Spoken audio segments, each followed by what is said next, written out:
नमस्कार, ज्योती दांडगे रेसिपीज मध्ये सगळ्यांचं खूप खूप मनापासून स्वागत। आणि आता उन्हाळा लागला, ऊन खूप तापत आहे, त्याच्यामुळे चिंचेच्या, लिंबाच्या किंवा थंड जे पदार्थ आहेत, जी फळं आहेत त्याच्या रेसिपी बनायला पाहिजे आणि आपण त्याचा आस्वाद घ्यायला पाहिजे, तेव्हा तुम्हाला उन्हाचा त्रास होणार नाही। त्याच्यामुळे आज आपण चिंचवण्याची रेसिपी बनवूया। चिंचवणी ही तुम्हाला जर उन्हाचा त्रास होत असेल तर त्याने एकदम कमी होते, खूप थंडावा देतं आपल्या पोटाला। त्याच्यामुळे चला तर त्याच्यामध्ये काय काय साहित्य लागते ते बघू।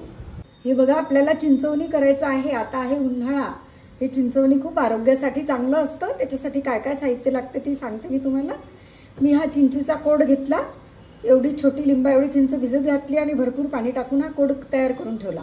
हा वाळा आहे, खूप सुगंधित असतो, हा उन्हाळ्यामध्ये मिळतो। तो भिजत घातलेला आहे 4 तास। 4 तास चिंच भिजत घातली होती। एक मोठी वाटी गूळ, आणि गूळ याच्यापेक्षा जास्त पण लागू शकतो। जशी तुमची चिंच असेल आंबट गोड, त्याच्यावर तुमचा गूळ अवलंबून असो।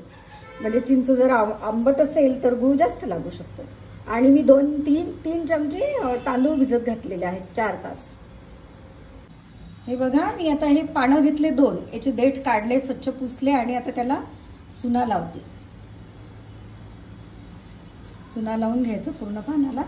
चुना आणि कात भरपूर घ्यायचा, म्हणजे रंग खूप भरपूर चुना लावायचा आणि भरपूर कात टाकायचा, म्हणजे रंग खूप छान येतो चिंचवण्याला।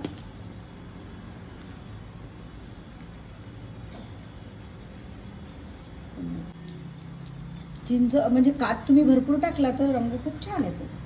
आता याच्यावरती विलायची टाकायची, कारण आपल्याला तसा गोड पदार्थ आहे तर विलायची 2 वेलच्या टाकलेल्या। आणि आता हा विडा मी वाटून घेते। हे बघा, मी आता याच्यामधील तांदूळ घेते। आणि तांदूळ तुम्ही याच्यासाठी सुगंधित वापरले तर फारच छान, कारण की तुमचं जे चिंचवणी आहे ते सुगंधित येईल। आणि आपण हा वाळा जो घेतलेला आहे, भिजत घातलेला हा वाळा, याचा सुगंध येतो त्याच्यामध्ये खूप छान चिंचवण्यामध्ये। आणि जो हा पानाचा विळा आहे, हा विळा पण असा तोडून टाकायचा। आणि आता हे आपण पाणी टाकून मिक्सरमध्ये बारीक वाटून घेऊया। बघा, मी असं मिक्सरमध्ये वाटून घेतलं। आता चाळणीतून आपण ज्यात कोड गाडलेला आहे त्याच भांड्यामध्ये गाळून घेऊ पाणी पूर्ण।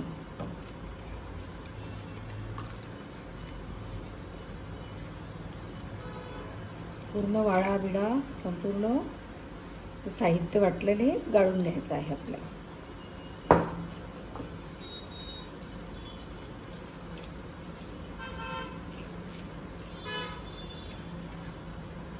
आता हे एकदा पुन्हा वाटून घेते। हे बघा, आणखी एकदा मी वाटून घेतलं आणि आता याच्यामध्ये गाळून घेते।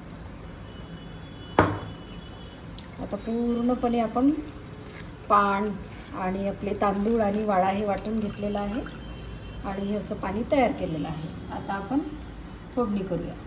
हे बघा, मी तूप टाकलं, आता जिरं टाकते आणि हे आपलं मिक्स केलेलं जे गाळलेलं सारण आहे हे टाकते।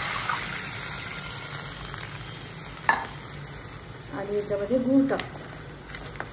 गूळ थोडा थोडा टाकते, टेस्ट बघितल्यानंतर वाढवायचा। आणि थोडं आणखी पाणी टाकते। बघा, तांदूळ आपण वाटलेले आहे ते खाली बसले, त्याच्यामुळे मी थोडं पाणी टाकलं त्याच्यामध्ये। आणि आता छान हे मिक्स करत करत असं शिजवून घेते। वेलची आपण वाटलेलीच आहे आणि आपल्याला याच्यात ड्रायफ्रुट्स, चारोळी आपण काही पण टाकू शकतो वरून। हे बघा, छान उकळलेलं आहे। आणि हा रंग असा का आला, कारण आपला गूळ ऑर्गॅनिक आहे, बिना रासायनिक विरहित आहे। आणि हे ड्रायफ्रुट्स भरपूर टाकायचे आहेत मला याच्यामध्ये। आणि थोडे ड्रायफ्रुट्स शिजेपर्यंत याला शिजू द्यायचं आहे। खूप छान सुगंध येत आहे पानाचा, वेलचीचा आणि वाळ्याचा, अफलातून।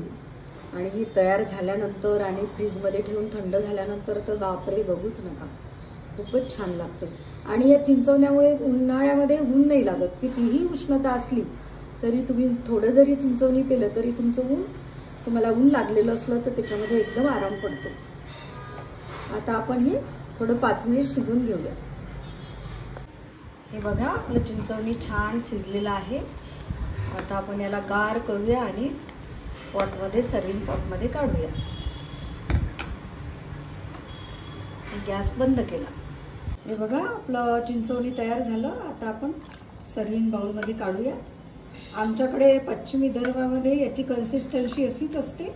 आणि एक लक्षात ठेवा की याचा रंग असा कशामुळे आला, तर ऑर्गॅनिक गुळामुळे आला। चवीला खूप छान झालेला आहे। आणि आता आपण सर्विंग बाउलमध्ये काढूया याला। आमच्याकडे हे करंजी, शेवळ्या आणि सांडोळी कुरडोळी याच्यासोबत खातात, पीत नाही ग्लासानी। आणि तुम्हाला प्यायचं असलं तर तुम्ही फ्रीजमध्ये ठेवून थंडगार पिऊ पण शकता, त्याच्यामुळे उन्हाचा त्रास कमी होतो। बघा झालं आपलं एकदम झकास चिंचोळी तयार, थंडगार। मी आपलं संपूर्ण चिंचोळी तयार झाल्यानंतर फ्रीजमध्ये ठेवलं आणि मग थंडगार झाल्यानंतर तुम्ही हे शेवळी सोबत किंवा शेवळी सोबत जर तुम्ही खाल्लं तर ते गरम करून घेऊ शकता। तुम्ही जर हे शेवळी सोबत खाल्लं तर गरम करून घेऊ शकता। मग शेवळ्या आपल्या गरम गरम चिंचोळी आणि करंजी, सांडोळी, कुरडोळी याच्यासोबत पण तुम्ही छान आस्वाद घेऊ शकता याचा। आणि भरपूर तूप टाकायचं याच्यावरती, खूपच छान लागते आणि उन्हापासून आपल्याला बचाव पण होतो। चला तर मग माझ्या चॅनलला लाईक करा, शेअर करा, सबस्क्राईब करा